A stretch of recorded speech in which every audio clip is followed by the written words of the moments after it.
எபிரேயர் 9ஆம் அதிகாரம் 28ஆம் வசனம். எபிரேயர் 9ஆம் அதிகாரம் 28ஆம் வசனம். கிறிஸ்துவும் அநேகருடைய பாவங்களை சுமந்து தீர்க்கும்படிக்கு கிறிஸ்துவும் அநேகருடைய பாவங்களை சுமந்து தீர்க்கும்படிக்கு ஒரே தரம் பலியிடப்பட்டு தமக்காக காத்து கொண்டிருக்கிறவர்களுக்கு ரட்சிப்பை அருளும்படி இரண்டாம் தரம் பாவம் இல்லாமல் தரிசனமாவார். இரண்டாம் தரம் பாவம் இல்லாமல் தரிசனமாவார்.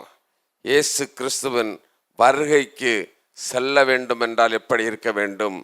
கிறிஸ்து ஒரே தரம் அவர் மரித்து உயிர்த்தெழுந்து பரலோகத்துக்கு சென்று விட்டார்.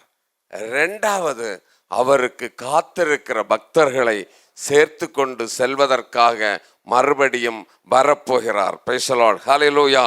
நமக்கு ரட்சிப்பை அருளும்படிக்கு அவர் மறுபடி வரப்போகிறார். அவருடைய வருகையிலே நம்ம செல்ல வேண்டும். அதுதான் நமக்கு முக்கியம். நாம் கூடினதும் ஆராதித்ததும் ஜெபித்ததும் எல்லாவற்றினுடைய முழு நோக்கம் நம்ம அவர் சொன்னதை போல அவருடைய வருகையில் எடுத்து கொள்ளப்பட வேண்டும். 1 தெசலோனிக்கர் 1ஆம் அதிகாரம் 10ஆம் வசனத்தில் வாசித்து பாருங்கள். 1 தெசலோனிக்கர் 1ஆம் அதிகாரம் 10ஆம் வசனம். அவர் மரித்தோரிலிருந்து எழுப்பினவரும் இனி வரும்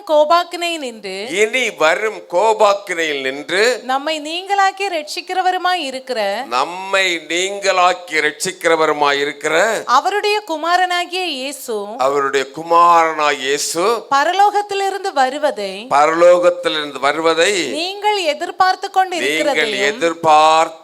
கொண்டிருக்கிறதையும் அறிவிக்கிறார்களே. ஆமா, பிரைஸ் தி லார்ட், ஹல்லேலூயா. பரலோகத்திலிருந்து அவர் இறங்கி வருவதை எதிர்நோக்கி காத்திருக்கிற உங்களுக்கும் எனக்கும் ஆண்டவர் சொல்லுகிறது என்ன தெரியுமா? நாம் அவருடைய வருகைக்கு செல்ல வேண்டும் என்று சொன்னால் எப்படி இருக்க வேண்டும்? நம்முடைய வாழ்க்கை எப்படி இருக்க வேண்டும்? ஹல்லேலூயா, ஆமென். அவருடைய வருகையில கைவிடப்பட்டு போனால், கைவிடப்படுகிறவர்கள் எங்க போவாங்க? அக்கினியும் கந்தகம் எரிகிற கடலிலே, நரகத்திலே தள்ளப்படுவார்கள். நான் அது ஒன்றும் விளக்கு நேரம் இல்லை, சிம்பிளா சுருக்கமாக வருகைக்கு செல்ல வேண்டியவர்களுடைய தகுதிகள் மட்டும் நான் சொல்லி முடித்து விடுகிறேன். ஹல்லேலூயா. ஒரு விசை ஒரு தகப்பனும் ஒரு மகனுமாக அந்த வீக்கெண்டு, வாரத்தின் கடைசி நாட்கள் வரும் பொழுது அவர்கள் நல்லா சந்தோஷமாக அதை என்ஜாய் பண்ணுவதற்காக ஒரு போட்டிலே கடலிலே சென்று கொண்டிருந்தார்கள். கடலிலே சென்று அவர்கள் மீன்பிடித்து விளையாடி தகப்பனும் மகனுமாக போட்டிலே சென்று கொண்டே இருந்தார்கள்.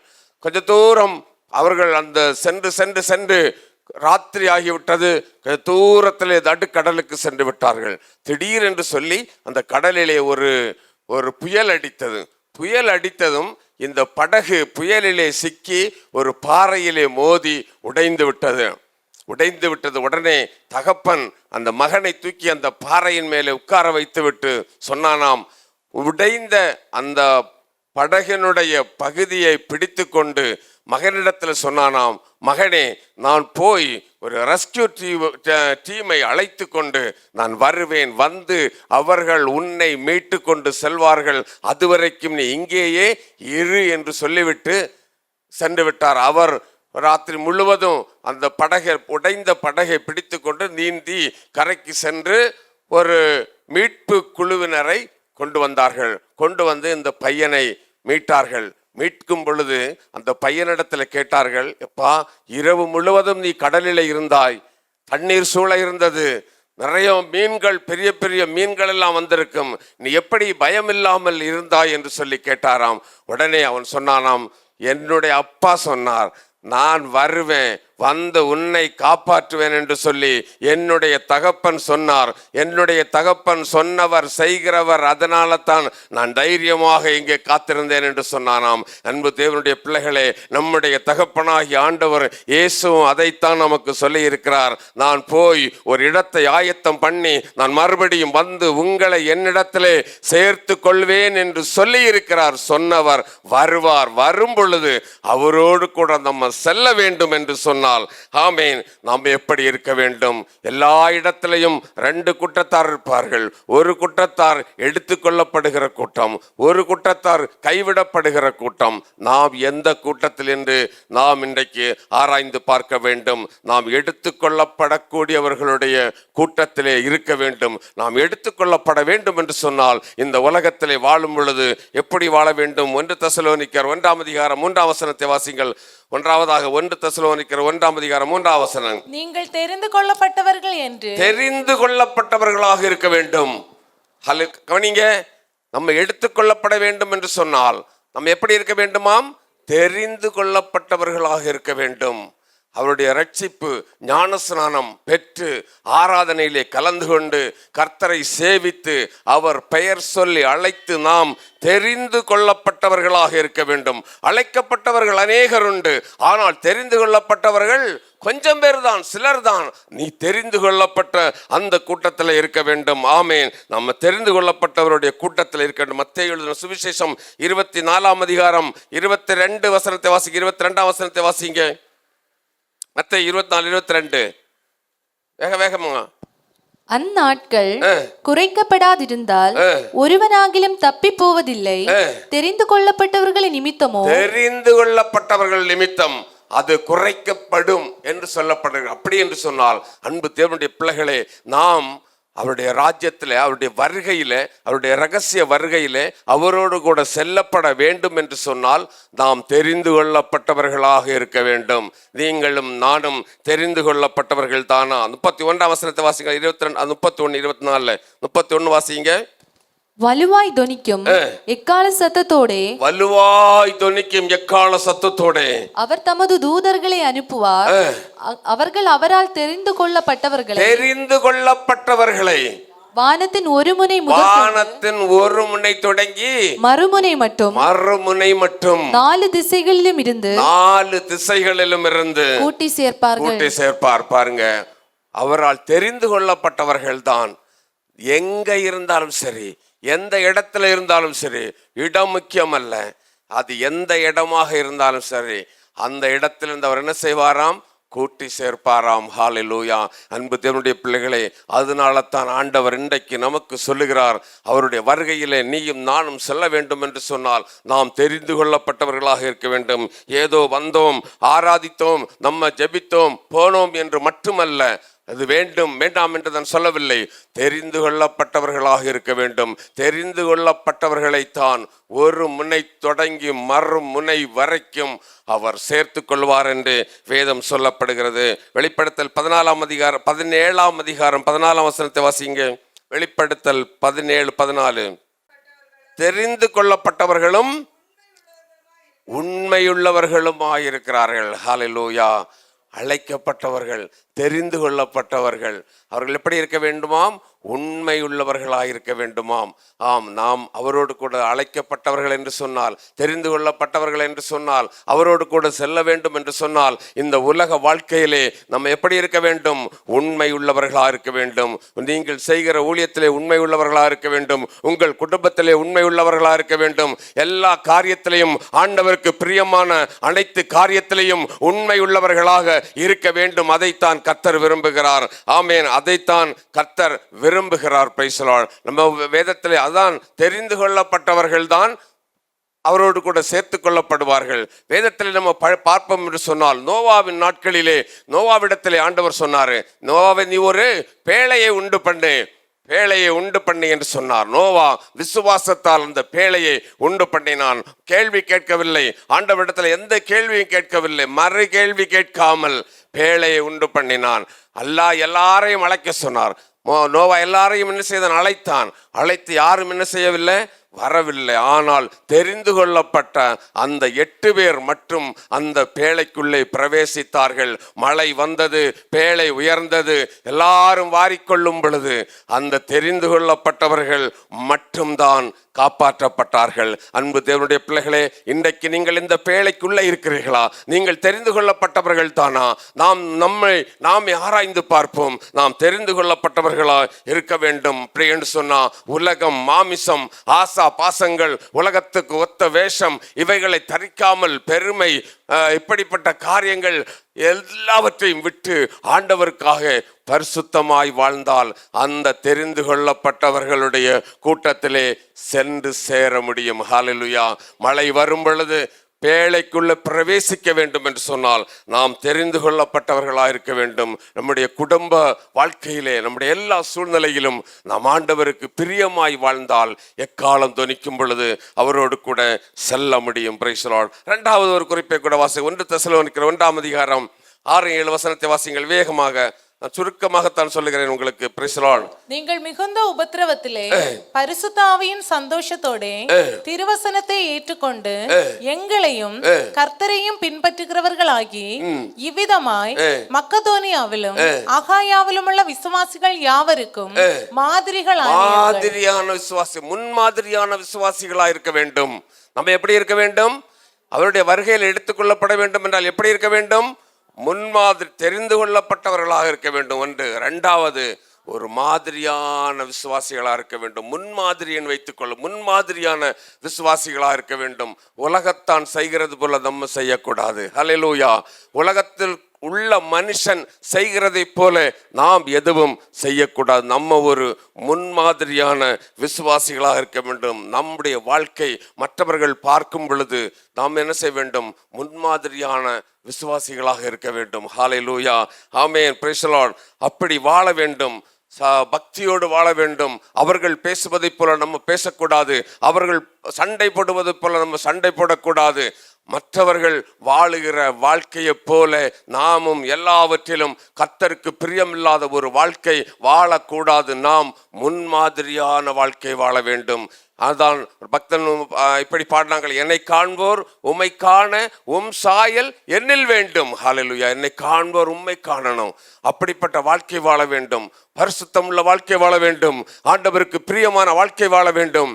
அப்படி வாழ்ந்தால்தான் அவருடைய வருகையிலே எடுத்துக்கொள்ளப்பட வேண்டும். பரிசுத்தவான்களுடைய நற்கிரியைகளை பின்பற்ற வேண்டும். அப்படி விழுந்து போனவர்களை பார்க்க கூடாது, தோற்று போனவர்களை பார்க்க கூடாது, அக்கம் பக்கத்தை நீங்க என்ன செய்யக்கூடாது? பார்க்க கூடாது. அவன் அப்படி இருக்கிறானே, இவன் இப்படி இருக்கிறானே, எவரையும் பார்க்க கூடாது. விசுவாசத்தை துவக்கிறவரும் முடிக்கிறவருமாகிய ஆண்டவராகிய இயேசு கிறிஸ்துவை நோக்கி மட்டும் நீ ஓட வேண்டும். அப்படி ஓடினால்தான் அவருடைய வருகையிலே எடுத்துக்கொள்ளப்பட முடியும். ஆமென். ஹல்லேலூயா சொல்லுங்களேன். ஒரு ஹல்லேலூயா சொல்லுங்களேன். ஆமென். அவரை நோக்கி, இயேசுவை நோக்கி முன்மாதிரியான விசுவாசிகளாக நம்ம இருக்கின்ற இயேசுவை பின்பற்ற வேண்டும்.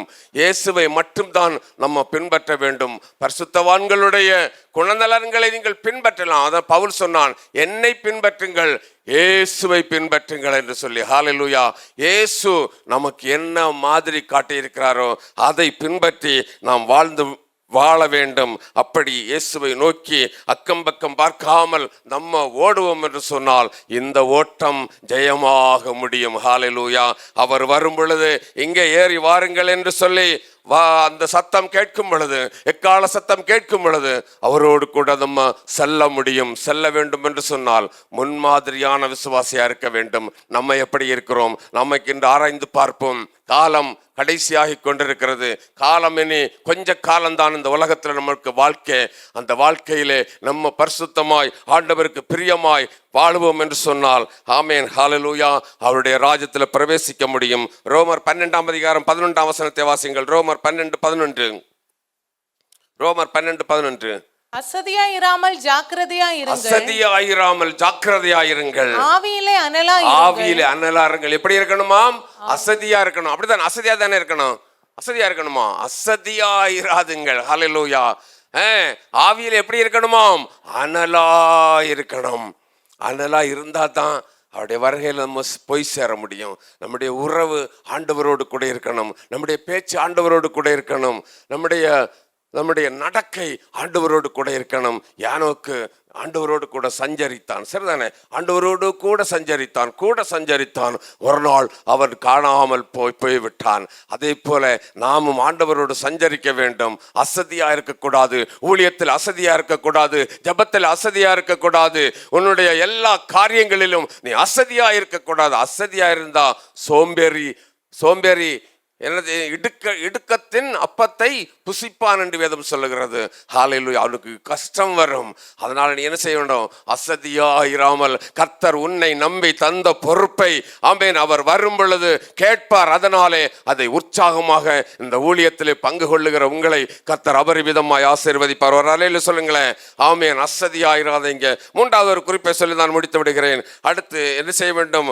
1 தெசலோனிக்கர் 1:8-9 வாசிங்கள். 1 தெசலோனிக்கர் 1:8-9. எப்படியெனில் உங்களிடத்திலிருந்து கர்த்தருடைய வசனம் மக்கதோனியாவிலும் அகாயாவிலும் தொனித்ததும் அல்லாமல் நாங்கள் அதை குறித்து ஒன்றும் சொல்ல வேண்டியதா இராதபடிக்கு தேவனை பற்றின உங்கள் விசுவாசம் எங்கும் பிரசித்தமாயிற்று. ஏனெனில் அவர்தாமே எங்களை குறித்து உங்களிடத்தில் நாங்கள் அடைந்த பிரவேசம் இன்னது என்பதையும் ஜீவனுள்ள மெய்யான தேவனுக்கு ஊழியம் செய்வதிலும் நீங்கள் விக்கிரகங்களை விட்டு தேவனிடத்திற்கு மனம் திரும்பினதையும் அவர் மரித்தோரில் எழுப்பினவரும் இனிவரும் கோபாக்கினை நின்று நம்மை நீங்களாக்கி ரட்சிக்கிறவருமாயிருக்கிறார் அவருடைய குமாரனாகிய இயேசு பரலோகத்திலிருந்து வருவதை நிறுத்துங்க. நான் நேரம் இல்லை. அடுத்து என்ன தெரியுமா? நம்ம உற்சாகமான விசுவாசிகளாக இருக்க வேண்டும். ஊழியத்தில் உற்சாகமாக இருக்க வேண்டும். Praise the Lord. ஹalleluya. ஊழியத்தில் எப்படி இருக்கணும்? உற்சாகமாக இருக்க வேண்டும். எந்த சூழ்நிலை வந்தாலும், எந்த போராட்டங்கள் வந்தாலும் கிறிஸ்துவின் அன்பை விட்டு நம்ம பிரிக்கப்படக்கூடாது. இந்த ஊழியத்தை விட்டு என்ன செய்யவிடக்கூடாது? விட்டு விடக்கூடாது. ஊழியத்தில் உற்சாகமாக இருக்க வேண்டும். சோர்ந்து போய் இருக்கக்கூடாது. Price the Lord. அந்த ஜனங்கள் நீங்க வாசிக்கும் பொழுது மிகுந்த உபத்திரவத்தின் மத்தியிலும் உற்சாகமாய் ஆண்டவருக்கு ஊழியம் செய்தார்கள் என்று சொல்லப்படுகிறது. மிகுந்த உபத்திரவங்கள் நமக்கு உண்டு. உபத்திரவத்தின் மத்தியிலும் நம்ம என்ன செய்ய வேண்டும்? உற்சாகமாய் ஊழியம் செய்ய வேண்டும். ஹalleluya. ஆமென். அப்போது தான் அவருடைய வருகையில எடுத்துக்கொள்ளப்பட முடியும். அப்போஸ்தலர் 8:4 வாசியுங்கள். அப்போஸ்தலர் 8:4. அப்போஸ்தலர் 8:4. சிதறி போனவர்கள் எங்கும் திரிந்து சுவிசேஷ வசனத்தை பிரசங்கித்தார்கள். சுவிசேஷ வசனத்தை என்ன செய்தார்கள்? பிரசங்கித்தார்கள். சூழ்நிலைகள் நமக்கு சாதகமா ஒருவேளை இருக்காது. ஹல்லேலூயா. கரடு முரடு நிறைந்த பாதையாக இருக்கலாம். கல்லும் முள்ளும் நிறைந்த பாதையாக இருக்கலாம். போராட்டங்கள் வரலாம், பிரச்சனைகள் வரலாம். ஆனால் கர்த்தர் உன்மேல் வைத்த பொறுப்பு சுவிசேஷம் அறிவித்தல். அதை நீ செய்ய வேண்டும்.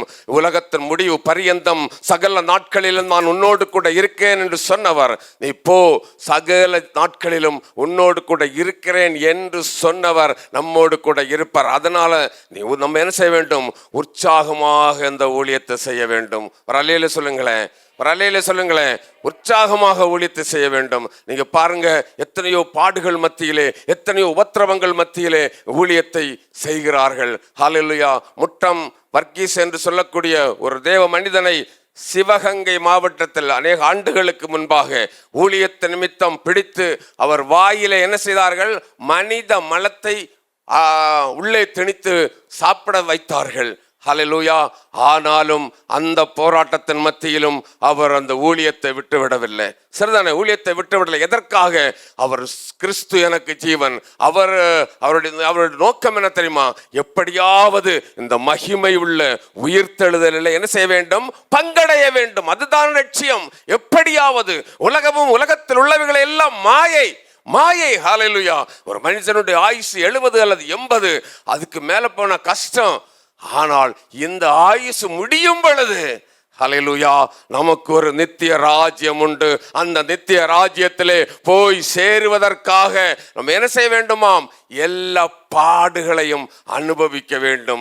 பாடுபட்டவர்களுக்கு பலன் அளிக்கத்தான் ஆண்டவர் வரப்போகிறார். ஹல்லேலூயா.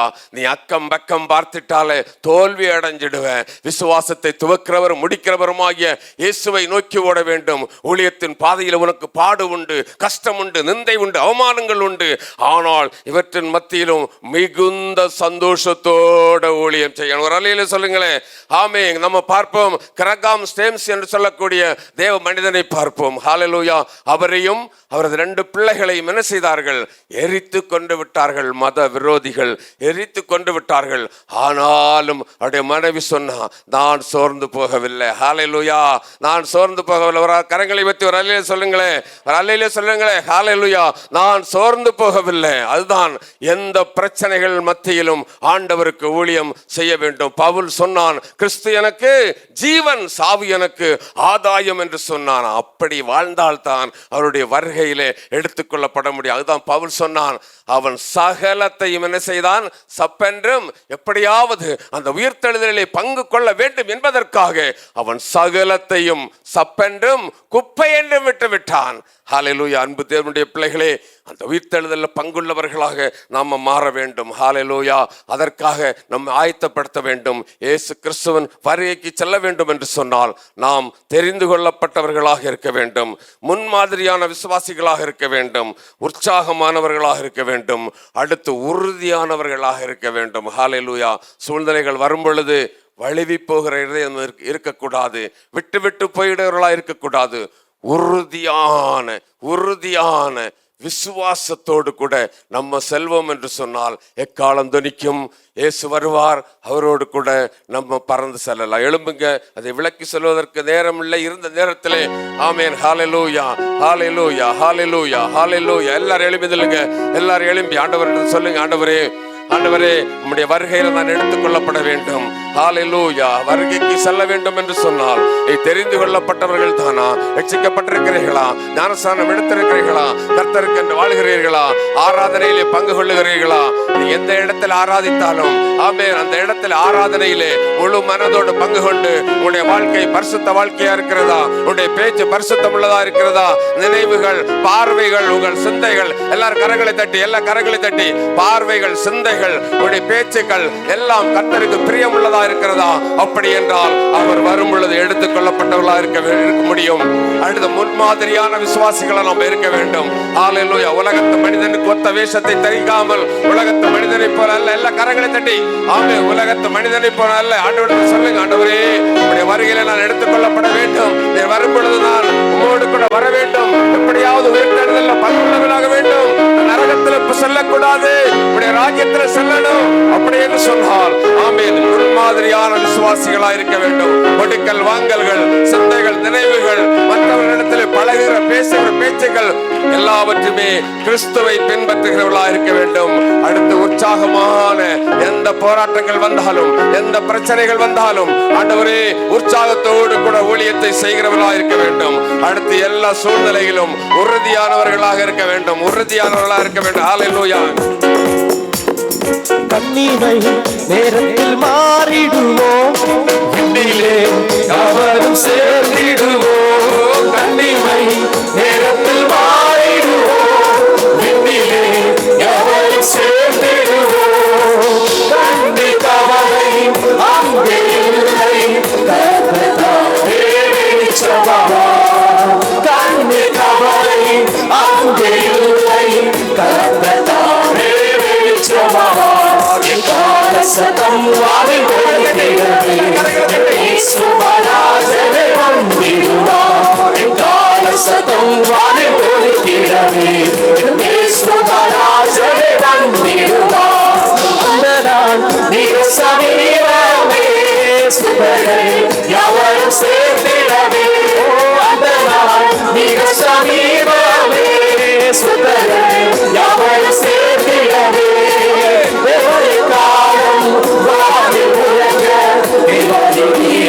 சந்திக்கவே தேவரை காலம் வாழி முழங்க, தேவாரி தேவரை சந்திக்கவே. கால சத்தம் வாழி ஒலிக்கிறவே, இயேசுவராஜனே வந்திடுவார். கால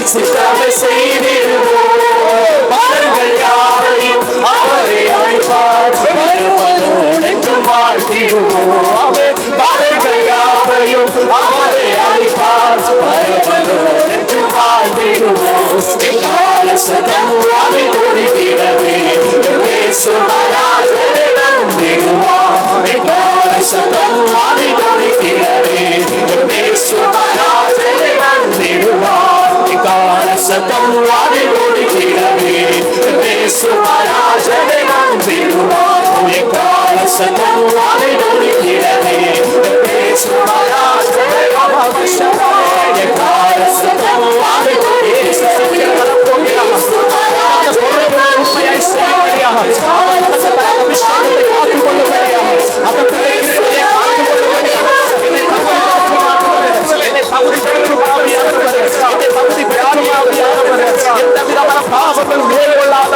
எந்த அசுத்தங்களை செயல்கொள்ளாத மாத்திரம் உன்னை நிறுத்தி எந்த உத்திரவத்தில் ஓடும்படியான கிருபைய அபிஷேகத்தை எங்களுக்கு தருவீராக சொன்னது போல சீக்கிரமாய் வரப்போகிறீர்கள் எங்களை தகுதிப்படுத்துவீராக